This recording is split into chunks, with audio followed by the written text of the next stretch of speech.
ഇടുക്കിയിലെ ഗ്രാമ്പിയിൽ ദിവസങ്ങളായി നാട്ടുകാരെ ഭീതിയിലാക്കിയ കടുവ അരണയ്ക്കലിൽ ഉണ്ടെന്ന് കണ്ടെത്തി. ഡ്രോൺ നിരീക്ഷണത്തിലൂടെയാണ് കടുവയെ സ്പോട്ട് ചെയ്തത്. കടുവയെ കണ്ട സ്ഥലത്ത് ദൗത്യ സംഘം എത്തിയിട്ടുണ്ട്. ഉടൻ മയക്കുവെടിവെക്കും. ഡോക്ടർ അനുരാജിന്റെ നേതൃത്വത്തിലാണ് ദൗത്യം. 2 ദിവസം മുമ്പ് ഇന്നലെയും ഇടുക്കി ഗ്രാമ്പിയിൽ കണ്ടെത്തിയ കടുവയാണ് ഇന്ന് രാവിലെ അരണിക്കലിൽ കണ്ടെത്തിയത്. അരണിക്കലിലെ ഒരു പശുവിനെയും ഒരു വളർത്തുനായയെയും കടുവ ഇന്നലെ രാത്രി കൊന്നിരുന്നു. കൂടാതെ ഗ്രാമ്പിക്കലിൽ നിന്ന് 2 കിലോമീറ്റർ മാറിയുള്ള അരണിക്കലിലാണ് വീണ്ടും കടുവയെ കണ്ടെത്തിയിരിക്കുന്നത്. ഉടൻ തന്നെ ദൗത്യസംഘം കടുവയെ മയക്കുവെടിവെക്കാനുള്ള സാധ്യതയുണ്ട്. ഇതിനായുള്ള വെറ്ററിനറി ഡോക്ടർ അനുരാജിൻ്റെ നേതൃത്വത്തിലുള്ള സംഘമാണ് ദൗത്യത്തിനിറങ്ങിയിരിക്കുന്നത്. ഡ്രോൺ ഉപയോഗിച്ച പ്രദേശത്ത് ഇപ്പോഴും നിരീക്ഷണം നടത്തുന്നുണ്ട്. കടുവയെ സ്പോട്ട് ചെയ്തിട്ടുണ്ട്. ഉടൻ തന്നെ മയക്കുവെടിവെക്കാനുള്ള സാധ്യതയാണുള്ളത്. പ്രദേശവാസികൾക്കും ജാഗ്രതാ മുന്നറിയിപ്പ് നൽകിയിട്ടുണ്ട്. കൂടാതെ തൊഴിലാളികൾക്ക് ജോലിക്ക് പോകുന്നതിനും മറ്റുമായുള്ള സുരക്ഷാ ക്രമീകരണങ്ങളുമൊക്കെ ഒരുക്കിയിട്ടുണ്ട്.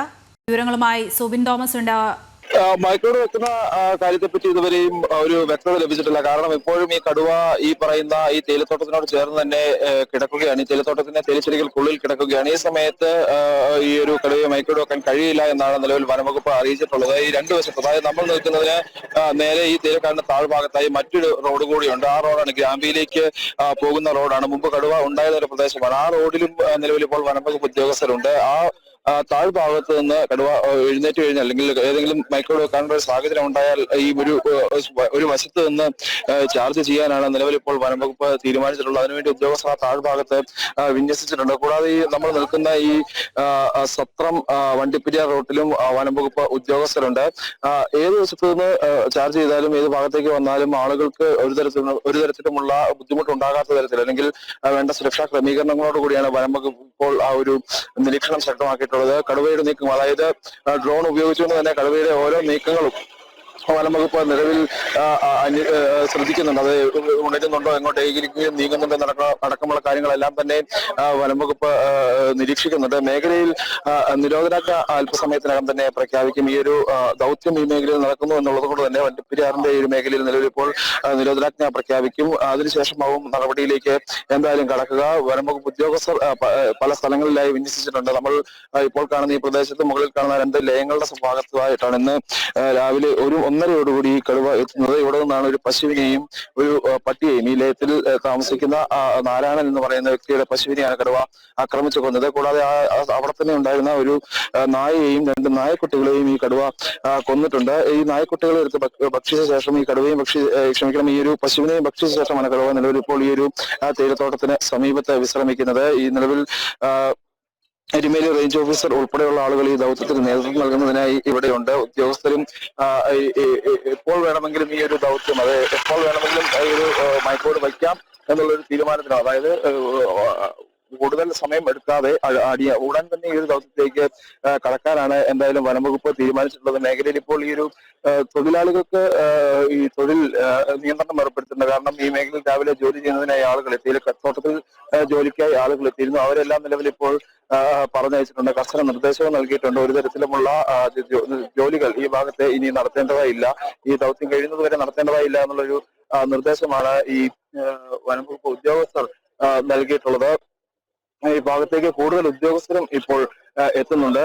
എന്തായാലും ഈ കടുവ ഉണരുന്ന മുറയ്ക്ക് അല്ലെങ്കിൽ ഒരു അനുയോജ്യമായ ഒരു സ്ഥലത്തേക്ക് കടുവ നീങ്ങിയാൽ മയക്കുവെടി വയ്ക്കുക എന്നുള്ളൊരു തീരുമാനത്തിൽ വനംവകുപ്പ് ഉറച്ചു നിൽക്കുകയാണ്. അതോടൊപ്പം തന്നെ ഈ പ്രദേശത്ത് നേരിയ ആശങ്കയും ഉടലെടുത്തിട്ടുണ്ട്. ഇത്തരത്തിൽ കടുവ ആദ്യഘട്ടത്തിൽ, അതായത് കഴിഞ്ഞ മാസം മുതലാണ് ഈ കടുവ ഇത്തരത്തിൽ ഈ ഒരു പ്രദേശത്തേക്ക് ഇത്തരത്തിൽ ആക്രമണം നടത്തുകയും ചെയ്തത്.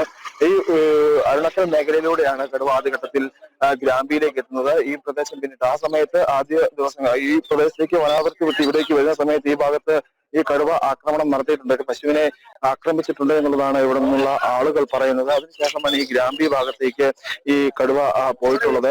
ആ ഗ്രാമ്പിയിൽ ഇന്നലെ വലിയ രീതിയിലുള്ള പരിശോധന നടത്തിയിരുന്നു. അതായത് കഴിഞ്ഞ ദിവസം ഈ കടുവയെ ഈ ഗ്രാമ്പി മേഖലയിലെ ഒരു ചതുപ്പിൽ കണ്ടെത്തിയിരുന്നു. അതിനുശേഷം ഒരു ദിവസം പൂർണ്ണമായും കടുവ ആ ഒരു ചതുപ്പിൽ സമയം ചിലവഴിക്കുകയായിരുന്നു. അതിനുശേഷം ഇന്നലെ പുലർച്ചയോടുകൂടിയാണ് കടുവ അവിടെ നിന്ന് ഈ ഒരു അരണക്കൽ മേഖലയിലേക്ക് വന്നിട്ടുള്ളത്. ഇന്നലെ വനംവകുപ്പ് ഉദ്യോഗസ്ഥർ ഈ ഗ്രാമീണ മേഖലയിൽ വലിയ രീതിയിലുള്ള പരിശോധന നടത്തിയെങ്കിലും ഈ കടുവയെ കണ്ടെത്താൻ കഴിഞ്ഞിട്ടില്ല. അതിനുശേഷം സ്നിഫർ ഡോഗിനൊക്കെ കൊണ്ടുവന്ന് നടത്തിയ പരിശോധനയിലാണ് കടുവ തിരികെ ഈ അരണക്കൽ മേഖലയിലേക്ക് എത്തിയിട്ടുണ്ട് എന്നുള്ള ഒരു സ്ഥിരീകരണത്തിലേക്ക് എത്തുന്നത്. ഇതിനുശേഷം ഈ അരണക്കൽ മേഖലയുടെ നമ്മൾ ഇപ്പോൾ കാണുന്ന ഈ തേയിലക്കാടുകൾക്കപ്പുറത്ത് വനാതിർത്തിയാണ്. അവിടേക്ക് കടുവ പോയിട്ടുണ്ടാകാം എന്നുള്ളൊരു നിഗമനത്തിലായിരുന്നു വനം വകുപ്പ് ഉണ്ടായിരുന്നത്. പക്ഷേ ആ ഒരു പ്രതീക്ഷകൾ തെറ്റിച്ചുകൊണ്ടാണ് ഇന്ന് പുലർച്ചയോടുകൂടി കടുവ തിരികെ ഈ ഒരു ജനവാസ മേഖലയിൽ എത്തുന്നതിന് ആക്രമണം നടത്തുന്നതും ഈ സമയത്ത് വനം വകുപ്പ് ഉദ്യോഗസ്ഥർ ഇവിടെ ഉണ്ടായിരുന്നു. അതായത് ഈ മേഖലയിൽ കൃത്യമായ നിരീക്ഷണം നടത്തിയിരുന്നതിന് താഴ്ഭാഗത്തായി ഒരു കൂട് സ്ഥാപിച്ചിട്ടുണ്ട്. അത്തരത്തിൽ ഒരു കൂടിന് എത്തിച്ച് സ്ഥാപിക്കാനിരിക്കെയാണ് ഇത്തരത്തിൽ ഈ കടുവ ഈ പ്രദേശത്തേക്ക് എത്തുകയും ഇത്തരത്തിൽ ഒരു ഭീകരാന്തരീക്ഷം ഈ മേഖലയിൽ ഉണ്ടാവുകയും ചെയ്തത്. ആളുകൾക്കിടയിൽ ഇപ്പോഴും ഒരു ആശങ്കയുണ്ട്. ഇത്രത്തോളം സമയമായിട്ടും ഈ കടുവയെ മയക്കൂട് വെക്കാത്തതിൽ ആളുകൾക്ക് ഒരു ആശങ്കയുണ്ട്. അതിൽ നമ്മൾ പറഞ്ഞ കാര്യം ഈ കടുവ അനുയോജ്യമായ ഒരു സ്ഥലത്തേക്ക് ഈ തേയിലപ്പുഴകളിനുള്ളിൽ നിന്ന് ഈ കടുവയെ മയക്കൂട് വയ്ക്കുക അസാധ്യമാണ്. ഈ തേയില ചെടികൾക്കുള്ളിൽ ഇരിക്കുന്നത് കൊണ്ട് അവിടെ നിന്ന് മാറി അനുയോജ്യമായ ഒരു സ്ഥലത്തേക്ക് എത്തിയാൽ നേരെ മയക്കൂട് വയ്ക്കുക എന്നുള്ളൊരു തീരുമാനത്തിലേക്കാണ് എന്തായാലും വനം വകുപ്പ് കടന്നിട്ടുള്ളത്. സുബിൻ, ഈ കടുവയുടെ ആരോഗ്യസ്ഥിതിയെ കുറിച്ച് വനംവകുപ്പ് അധികൃതർ എന്തെങ്കിലും വ്യക്തമാക്കിയിട്ടുണ്ടോ?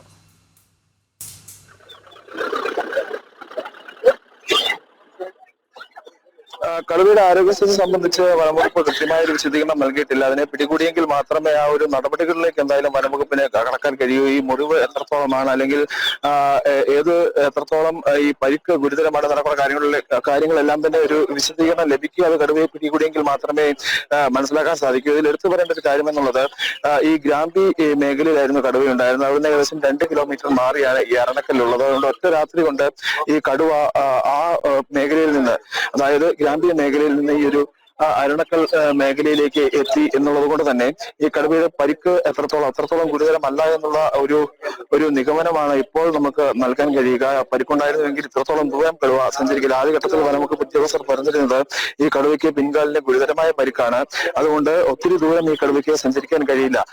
മുമ്പ് ഈ ഗ്രാമ്പിക്ക് സമീപത്ത് വെടിക്കുഴി മേഖലയിൽ തുടർച്ചയായി 3 ദിവസങ്ങളിൽ കടുവയെ കണ്ടിരുന്നു. അതോടുകൂടിയാണ് ഈ വെടിക്കുഴി മേഖലയിൽ ഒരു കൂട് സ്ഥാപിച്ചത്. ആ സമയത്തെല്ലാം വനംവകുപ്പ് ഉദ്യോഗസ്ഥർ നൽകിയ വിശദീകരണം ഈ കടുവയ്ക്ക് പിൻകാലിന് പരിക്കുണ്ട്, ഭക്ഷണം ഇരപിടിക്കാനുള്ള ഒരു സാധ്യതയില്ല, അതുകൊണ്ട് തന്നെ ഈ കൂട്ടിൽ കയറുമെന്നുള്ളൊരു പ്രതീക്ഷയാണ് വനംവകുപ്പിനുണ്ടായിരുന്നത്. ഇതിന് പിന്നാലെയാണ് ഈ കൂട് സ്ഥാപിച്ചതിന് മറുവശത്ത് ഏകദേശം 300 മീറ്റർ മാറിയുള്ള ചതുപ്പിലേക്ക് ഈ കടുവ എത്തുന്നത്.